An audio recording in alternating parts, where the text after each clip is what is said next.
Hi there. Welcome to New Tracks Modeling. New Tracks is an exciting new digital opportunity to obtain mentoring to help you improve your modeling. You will meet talented modelers and manufacturers from all over the world who share their model building skills and artistic advice.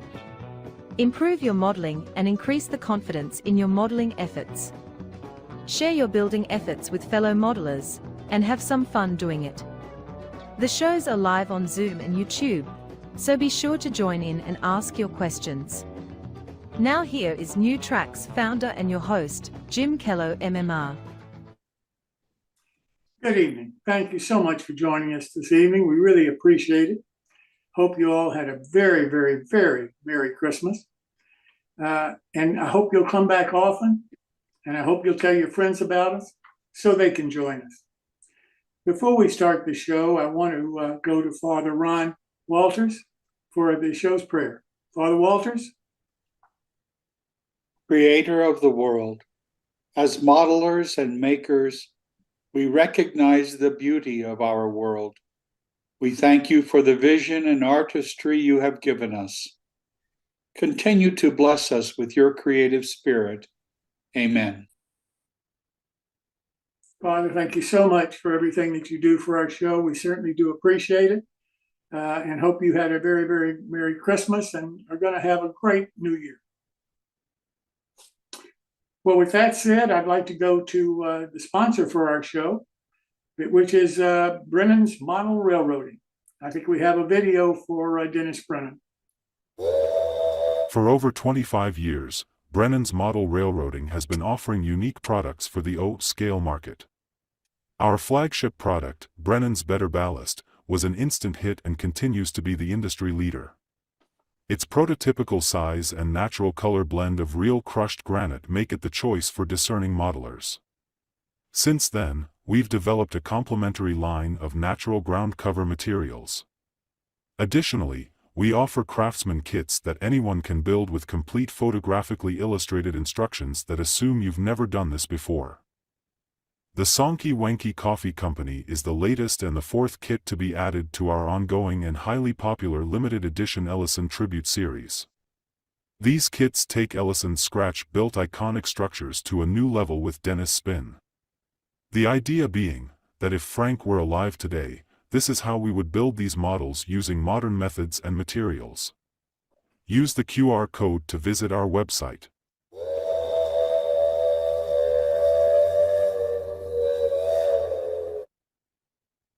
Well, most of you, I think, by now have heard that we started a monthly newsletter called Observations, and Martin Breckbilt, MMR, agreed to be the editor for it. So, Martin, why don't you talk to us a little bit about your newsletter? Oh, goody. My most recent regret. Okay. The January one is just about done. We're 18 pages. I need a link. Actually, it'll be generated from this very show to finish that issue. So that'll go out to Jim and Jim, I guess. The twins, Jim and Jim. Yeah. And all that means is we start on February's issue. So I'll need submissions from people. You got something you want to write about? A paragraph, a photo you want to share, a few lines, some thoughts, whatever you got, send it on to me, and we'll put it in February probably that way. That's all I got, Jim. Well, and all of you may know Martin being the editor of a previous magazine, an O-scale, but our newsletter covers everything, G-scale through M. So if you have something that you'd like to share with the rest of us, that's what the newsletter is all about. We're going to try to keep you up to date on what we're doing ourselves for the future, what our future shows will be including. And we'd like to hear from you about what you're doing and what you think we should be doing, and anything else you'd like to write about. Just send it to Martin and he'll figure out what to do with it. Martin, I can't thank you enough for doing this. I hope you had a Merry Christmas and the best for the new year for you. Now I'd like to turn to Chris Course, who is the host for the My Bill segments of our shows. And the next My Build is scheduled for January the 17th show, 3 weeks from tonight. And that's going to be kind of a special one. So if you've never entered the My Build series before, hope you'll consider doing it, because we're trying to expand this to eventually become a whole show of nothing but you and your models and what your tips are and what your ideas are and what you're working on. The shows are getting to be very, very popular. We're getting an awful lot of views of the My Build segments of our shows, and that's why we're going to expand them. So if you have something that you'd like to share with us, all you have to do is send it to Chris, and he'll get it included in the show. Phil, I don't know, Chris is not here this evening, but I don't know whether you have his. I have his email. Yes, I'll put it in the chat. And if you'll just send it to Chris, then he'll make sure that you've got all the information you need, and we'll get you in the January show. Again, it's January the 17th, 3 weeks from tonight. So you've got plenty of time. There's no rush. But I do hope that you'll enter something in the My Build, because we do want to try to expand it to eventually become the whole show for once a month. Now I want to turn to Jeff Jordan, who is kit bashing a station to make it a prototype, to make it appear a prototype of a station that he wanted to build. Jeff, welcome. Hi, Jim. Yes, sir.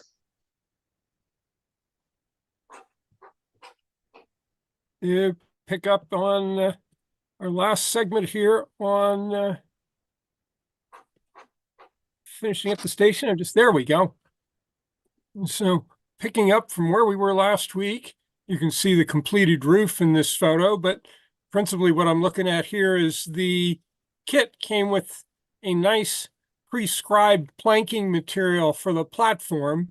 I had to slightly reformat it to make it fit the altered station footprint.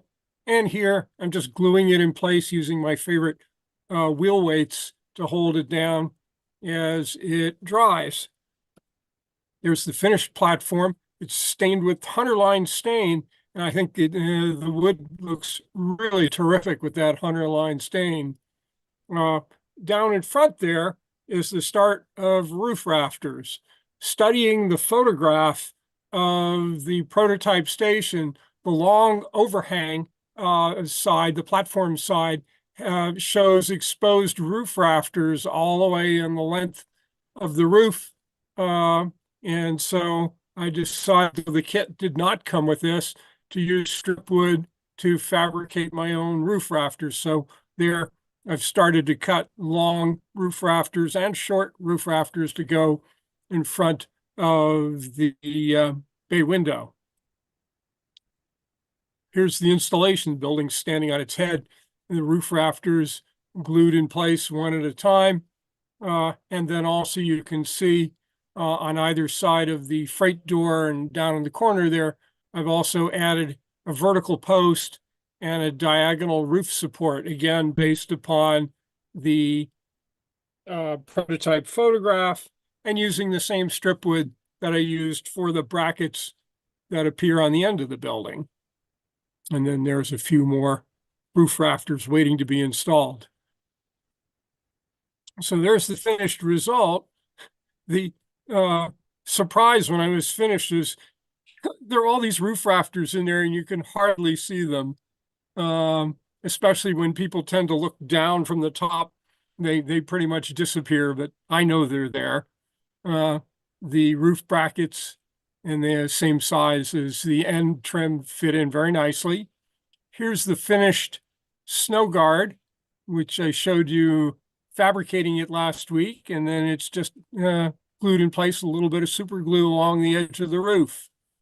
And then referring back to the prototype photograph, there are a number of details in the photograph that I wanted to pick up in this model as well. One of them is in the end of the station, you can see a lot of baskets. They're apparently apple baskets. The northern Shenandoah Valley is famous for growing apples. Unfortunately, absolutely nobody makes a model of apple baskets. I searched all over, found nothing, but I found these barrel castings on eBay, and I thought they made a good substitute and stained them a light color to resemble the apple baskets. And also matching the photograph, there was a hand cart, and Berkshire Models makes a nice cast hand carts, and all I had to do was literally, it's such a clean casting, it required virtually no cleanup, a little bit of paint, and stuck it in the same location as it appears in the prototype photo. Here's the other end of the station, and you can see I've finished out the same trim as on the south end of the station and the station sign, but the star of this photograph, of course, is the baggage cart, which again, if you study that photograph in the background, you'll see that there is indeed a baggage cart on the platform. Again, Berkshire Models came to the rescue with a nice laser cut wood baggage cart, literally just cleaned it up, painted it in REA colors. But the one thing that it was missing is the little REA diamonds. And so I decided to provide those by searching online to find the appropriate REA diamond, printed it out in color and put a little backing, and then just super glued it on each end of the REA cart. Also, just to the right of the REA cart, you can see there's a sign. That's a Western Union telegraph sign. In the photograph, again, it's clear that there is a sign in that location, but it's not clear in the prototype photo what it says. But I think it's highly likely these little branch line depots usually were a Western Union office, and the station agent frequently doubled as a Western Union agent, of course, having a telegraph set. So I thought it was a logical conclusion that it was a Western Union sign. And so, again, searching online, found the appropriate blue and white Western Union sign, printed out 2 of them, and then glued it on either side of a little bit of styrene, in this case, to provide a firm backing, and attached it to the trim there. So that is almost all done. So the station with its prototype side by side, and I also pulled the water tank off of my layout and stuck it in the background to further show the similarity. You can see the baggage cart, you can see the baskets, you can see the hand truck. I think the model, which again is just a modification of a commercially available kit, really captured the spirit of the Middletown station in that photograph in 1915. I'm currently in the process of rounding up enough O-scale figures of appropriate period so I can have some folks on the platform. But it doesn't quite end there. As you can see in the photograph on the right, that's just a piece of HO track laid in front for the effect. And my friends at the club said, the station came out so well, it needs a track in front of it. And they gave me a piece of Gargrave's O-scale track, which I tried, but I wasn't really satisfied with it. And it looked too big and it looked too tall. And I took out a scale ruler and learned that Gargrave's track is, the rails are way too tall. The gauge is closer to 5 feet than 4 foot 8.5 inches. It just let down the rest of the station, even though I had ballasted it in place. I was disappointed with it, and I chipped it back out and did this. That is Proto 148 track, hand laid. The ties are from appropriate size balsa wood.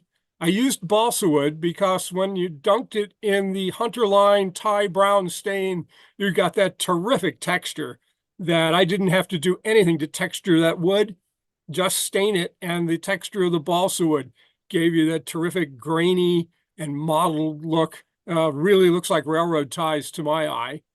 But then moving on, it needed tie plates. The tie plates are little bits of evergreen styrene, each one cut out, painted rust color, and then glued in place at the appropriate track gauge. And then I found out that you can't just drive spikes through the evergreen styrene, it'll pinch. So I had to go back with a drill and hand drill all of the spike holes one at a time as I laid the rail. There are 19 ties there. So there's something like 78 holes had to be drilled, get the spikes in, and then touched that up. A little bit of rust colored paint, but I think it really paid a dividend that the station came out so nicely, and now it has some really nice looking track to go in front of it. The ballast is Woodland Scenics. And so there's the entire module now with a base and the track in front of it, and at least a couple of guys there waiting for the train. So that concludes this presentation. I had a great good time building this station. I told my friends in the club it was a good thing I didn't have room for it on my layout, or otherwise I would have just kept it. I'm so happy with the way it came out. You ought to really be proud of it, Jeff. It's just a gorgeous model. It really is. Now, when you present this to the mayor and he shakes your hand, make sure that you get the appropriate pictures, because I want you to come back and show us the pictures with you in his honor.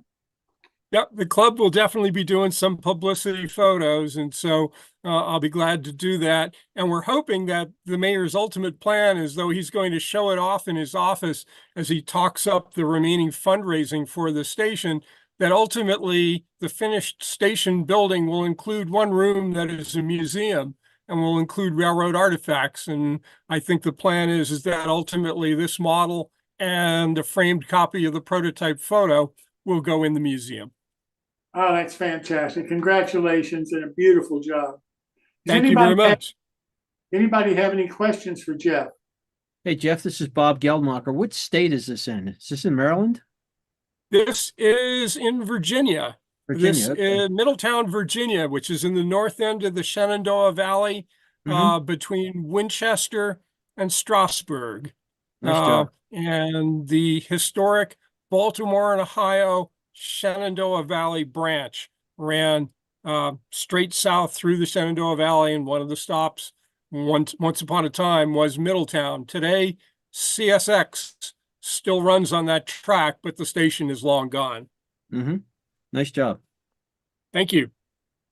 Jeff, I've got a question for you. Did you use any glue at all on the rail to get hold of it? Yes. To just get things started, I tacked it in both ends and the middle with some super glue, Okay. and then got that and then worked the rest of the way using a straight edge as I spiked one rail, and I got one rail completely spiked down. And then I created my own little rail gauge to align the second track, and would just slot the rail gauge in, press the rail against the rail gauge, and spike the outside of the second rail. It took, I don't want to tell you how long it took me to create 1 foot of hand spiked track. I think your use of balsa wood is very unusual. I've never heard anybody talk about doing that. I'm going to try that. Thank you so much. Again, it's because usually people don't want to use balsa wood because it's got a rough surface.